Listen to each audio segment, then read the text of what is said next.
hablar de un poco de su geografía, hablar de la diversidad de su gente, hablar de la diversidad en cuanto a la población, en cuanto a la megafauna, a la megaflora que puede existir en nuestro país, a la diversidad que presenta incluso nuestra patria, ¿no? En todo su entorno. Pero poco o mucho, ya poco o mucho se habla de las lenguas y del origen étnico de nuestro país, ¿no? Normalmente se habla mucho de la comida, se habla mucho del turismo, se habla mucho de sus culturas, de su historia, pero más o menos poco se engloba de lo que son las lenguas originarias del Perú, ¿no? En el Perú prima un idioma en sí, ¿no? En este caso es el castellano, pero de la cual, en este caso, antes que exista el castellano en nuestro país, ya existía un dialecto, ya existía un idioma, el cual pues vendría a ser el idioma matriz de nuestro país. ¿Qué es lo que vamos a aprender hoy día? Hoy día tenemos que aprender acerca de la diversidad étnica que tiene nuestro país, de la diversidad cultural, la diversidad lingüística, dentro de sus 47 lenguas que tiene nuestro país, ¿ok? Entender qué cosa es el multilingüismo, ¿ya? Y cómo se desarrolla y fortalecer el respeto ante la diversidad que se presenta en nuestro país, ¿no?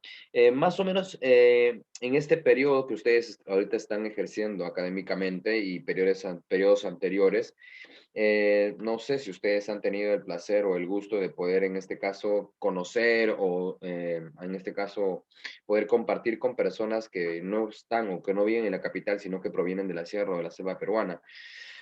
Yo sí he tenido el placer, tanto en el colegio como en la universidad, de poder conocer gente con diferentes culturas, diferente forma de vivir, diferentes formas de expresión, inclusive, ¿no? Diferente dialecto, por último, ¿no? En últimos casos. Y es enriquecedor poder aprender un poco de ello, ¿no? Pero en el colegio, pues, poco o mucho se habla de esto.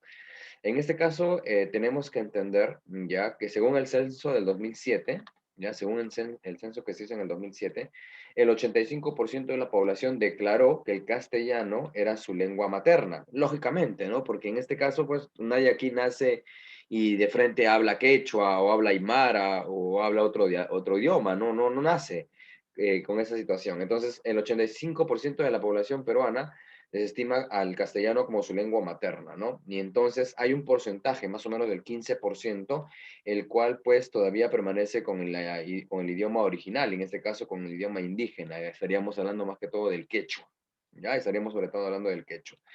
Más o menos para el año 85, para el año 90, cuando Lima se vuelve centralista, ya cuando Lima se centraliza, porque muchos departamentos, muchas personas de la selva y la sierra de nuestro país vienen aquí a Lima porque aquí encuentran la evidencia de mejor educación, mejor salud, mejor empleo.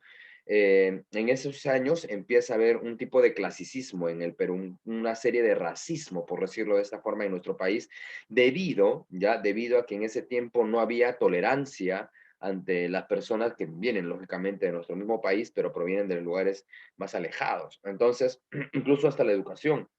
Yo recuerdo cuando en el colegio, pues, habían compañeros míos que provenían de la sierra, ¿no? Y lógicamente su forma de hablar, su forma de expresarse, su forma de ser, inclusivamente, era muy diferente a lo que se podía evidenciar aquí en la sierra, hasta yo mismo, ¿no? Yo recuerdo que yo estuve hasta más o menos los 8 años de edad en la parte de la sierra de Lima, ¿no? Yo viví en ese tiempo y luego pues para el año 85, 90 vine acá a Lima y pues yo también sufrí un poco del caso en ese tiempo que les conocía el bullying, pero lo solucioné rápidamente. Lo llegué a solucionar, bueno, en ese caso fue extremo porque me agarré a golpes con un compañero y no era la forma, pero ante una situación como esas, pues pedían medidas extremas, ¿no? Y tuve que darle un poco de lo que es probar el golpe, pero yo entendí también en ese tiempo que las personas somos muy intolerantes, ¿no? Y más que todo lo usamos como son de burla ante una situación que es completamente normal. En el Perú se hablan 47 lenguas indígenas originarias, antes del castellano, antes de la aparición del castellano, ya porque sabemos que el castellano aparece literalmente con la combinación dentro del virreinato, ya antes de la existencia del virreinato ya existía, ¿no? 47 lenguas indígenas, de las cuales pues muchas están en esas regiones, ¿no? En el caso de Apurímac, y el quechua es interesante porque el quechua se desestima dependiendo del lugar, ¿no? Por ejemplo, hay un quechua del Cusco, un quechua en Ayacucho, ¿no? Un quechua en este caso del Collao, un quechua chanca, ¿no? El quechua de que se habla solamente en Ancash, ¿no? O también podemos acá desestimar el quechua que se habla en Jauja, en Huanca, ¿no? En Apurímac también. el quechua de Cajamarca, ¿ya? En la parte de Puno, el Collao, en la parte de Puno se habla muchísimo el Aymara, ¿ya? Y así, de esa forma encontramos el jacara, el quechua, pero el quechua desestimado por regiones, ¿no? Desestimado por lugares. Entonces, en el Perú, para decirlo de esta forma, el idioma original de nuestro país no viene a ser el castellano. El idioma original en nuestro país es prácticamente el quechua, ¿ya? El quechua y el aymara vienen a ser prácticamente, pues, las lenguas originales de nuestro país. Pero la pregunta es, si es una lengua originaria de nuestro país, ¿por qué este idioma no se ha venido enseñando en los colegios? ¿Por qué no se enseña el quechua? ¿O por qué nosotros no nos tomamos el tiempo de aprenderlo? Uno, porque lógicamente, pues como estudiantes ustedes sienten que eso no tiene un valor académico ni un peso académico, ¿no? Porque aprender quechua, ¿de qué me va a servir? Bueno, lo puedes tomar por ese lado, ¿no? En el Perú solamente hubo una universidad que se atrevía a enseñar este idioma. Antes del inglés, ¿no? También enseñaban el quechua. No me acuerdo qué universidad era, creo que eran las salas peruanas, otra universidad privada, que desestimaba enseñar el quechua. Ya enseñaban el quechua. Entonces, ¿por qué ahora, hoy en la actualidad, pues no le tomamos importancia a este dialecto si viene a ser una lengua originaria de nuestro país? En otros países en el mundo, pues desestiman primero aprender sus idiomas, sus dialectos, antes que predominar sobre otros idiomas, ¿no? En este caso, Japón, la parte de Corea, la parte de China, ya ellos desestiman aprender un poco sus idiomas, sus dialectos, antes de desestimar aprender primero lo que es, en este caso, el inglés o otros idiomas universales que se utilizan mucho en el lado académico, ¿no? Bien, ante esta situación, ya hay tres tipos de estados en el mundo, ya estados de lengua. En este caso, las lenguas vitales, ya se le dice lenguas vitales, en este caso, a las lenguas que se hablan por generaciones.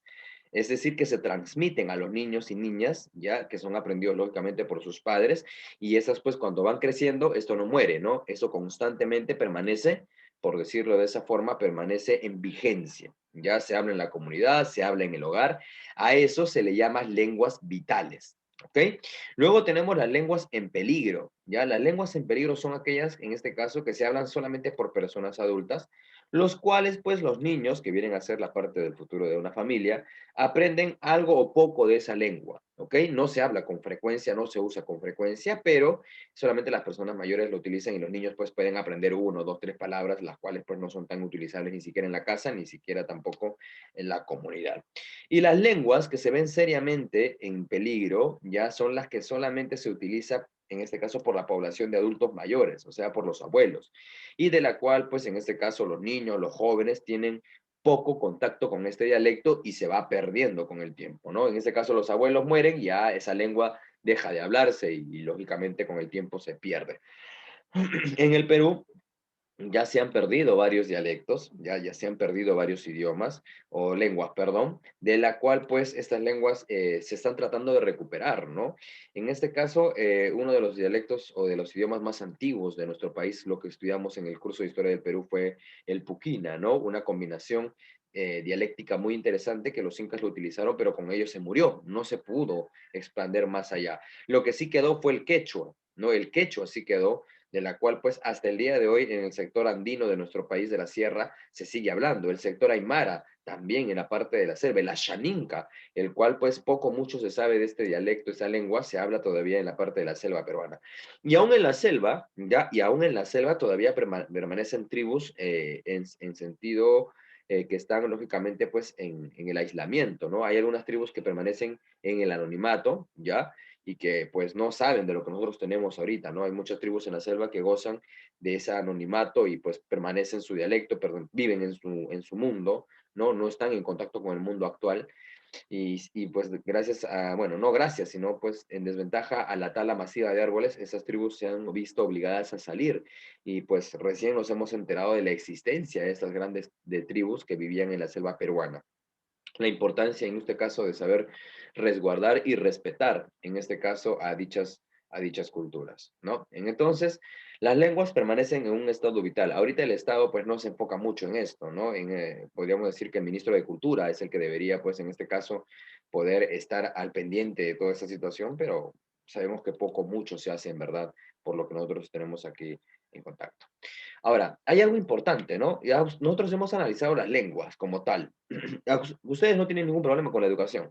Ustedes no tienen ningún problema con la educación porque nosotros, el maestro te habla en castellano, tú entiendes el castellano, tú hablas el castellano, lógicamente nosotros compartimos y nos comunicamos en castellano.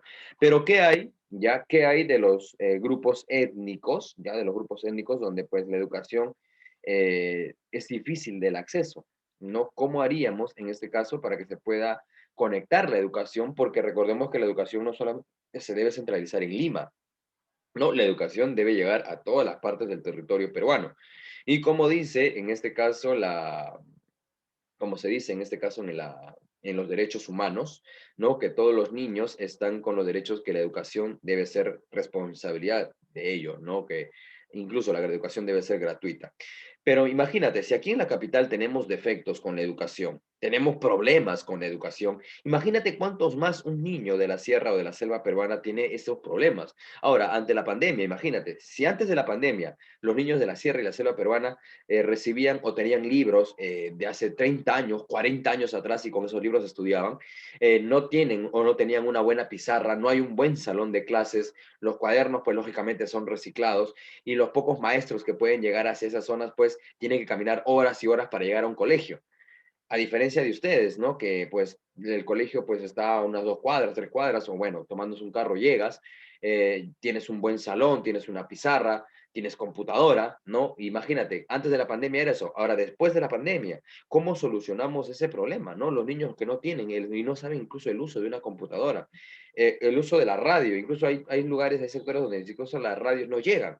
Entonces, ahora, no solamente ese es el problema, sino el problema es que muchos de estos niños no han tenido contacto con el castellano. Entonces, ¿cómo aprenden, ya por decirlo de esta forma, cómo pueden ellos aprender a nivel educacional si es que en este caso no se implementa ya un nuevo sistema? Para más o menos, si no me equivoco, para el año 2012 ya se había implementado esto, el famoso EIP, que es Educación Intercultural Bilingüe. ¿Qué buscaba? En este caso buscaba la enseñanza de estos sectores pobres, ¿no? Llevar a estos niños con una educación plurilingüe, multilingüe, o sea, a enseñarles el castellano, pero sin que pierda la originalidad de su idioma, de su lengua natal. Entonces, eso se buscó, pero como sabrás, en el Perú todo llega con muchos años de retardo. Y pues prácticamente este I, lógicamente no fue muy soluble, ¿no? Entonces, más o menos empezó a darse el tipo de alcance de educación en los sectores pobres, bilingües, y se intentó llegar a las zonas rurales, no a las zonas donde los niños pues no tienen acceso directo a la educación y pues a través de uno u otros métodos los niños intentan educarse. En este caso es ¿por qué existe centralismo? Por esto mismo, porque en los departamentos aledaños no hay esa fuerza, no hay esa eficacia, por decirlo así, de la educación como aquí en la capital se puede gozar, ¿no? Entonces hay bajos resultados, lógicamente, porque los niños no tienen el avance en nivel académico que ustedes pudieran tener, ¿no? Para el año 2016, recién, mira, para el año 2016, ya para el año 2016, recién se reanuda esta fortaleza con el Ministerio de Educación de tener en este caso una intercultural y en este caso una educación intercultural, perdón, y una educación bilingüe, que es lo que se buscaba.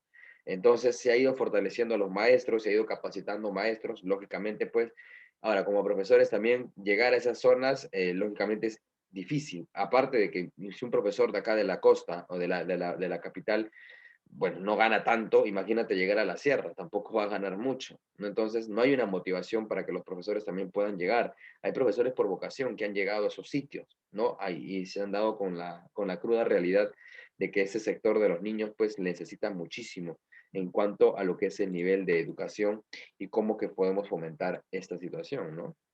Entonces, ahora, más o menos, ya ese es el problema que tenemos hoy hasta en la actualidad, ¿ok? Es el grave problema que hoy tenemos hasta la actualidad. Entonces, ¿qué es lo que debemos hacer ante esa situación? ¿No? Posiblemente tú te vas a topar con jóvenes, ya, o en el colegio, posiblemente cuando se reúnen las presenciales, con personas que vienen de la sierra y de la selva del Perú. Nuestra reacción ante ellos, ante las personas, no ante nuestros compatriotas, debe ser una sintonía de apego, no una sintonía de hermandad, porque antes de pertenecer a un determinado departamento somos seres humanos, y eso es lo que no se ha visto evidenciado con el pasar del tiempo, ¿no? Siempre ha surgido el racismo, el clasicismo, el pensar que porque vienen de la sierra de la selva, pues son menos personas que nosotros. Y eso pues ha sido una sintonía que se ha visto hace mucho tiempo. Se está erradicando poco a poco, pero aún todavía sigue ese prejuicio, ¿no? Sigue ese prejuicio sobre las personas, sobre nuestros hermanos que vienen de la sierra y de la selva. Lo que sí tenemos que hacer ante esta situación es mantener, en este caso, como se diría, ¿no?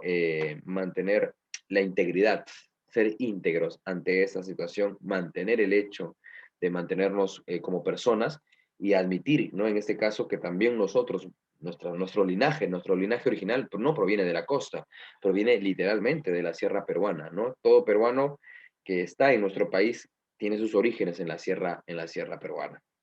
Bien, jóvenes, entonces hasta aquí ha sido prácticamente el desarrollo genérico de lo que es, en este caso, las lenguas originarias de nuestro país. Hay que aprender, ya, número uno, hay que aprender a ser prácticamente personas coherentes, tolerantes, y en este caso aprender a aprender más de nuestras culturas, porque de nada nos sirve ser peruanos si solamente sabemos cosas de Lima y no podemos conocer un poco más del fondo de nuestro país. Yo les invito a que en algún momento ustedes tengan su profesión, puedan ir a esos sectores pobres, ¿no? Y empezar a apoyar, porque eso es lo que se necesita, ¿no? Necesitamos apoyo para esos sectores, necesitamos mucho apoyo para que esos niños también no pierdan esta sintonía de la educación, sino que ellos también puedan educarse y entender que el Perú se preocupa por ellos. Como les digo, en algún momento ustedes capaz ejercen un cargo político alto y pues no estaría mal mirar a la sierra y a la selva, porque Lima no es el Perú, ¿ok? Muchos políticos piensan que Lima es el Perú y Lima no es el Perú, ¿ya? El Perú es costa, sierra y selva, eso es el Perú. Entonces, si nosotros entendemos eso, pues podemos ir y apoyar a estos grandes sectores. Bien, hasta aquí ha sido prácticamente el desarrollo de nuestra clase, chicos. Espero que hayamos podido resaltar un poco de la importancia que es este tema y entornizarlo, ¿no? No solamente tenerlo ahí, no solo decirlo, vamos a ir, sino hay que ejecutar con el tiempo esta actividad.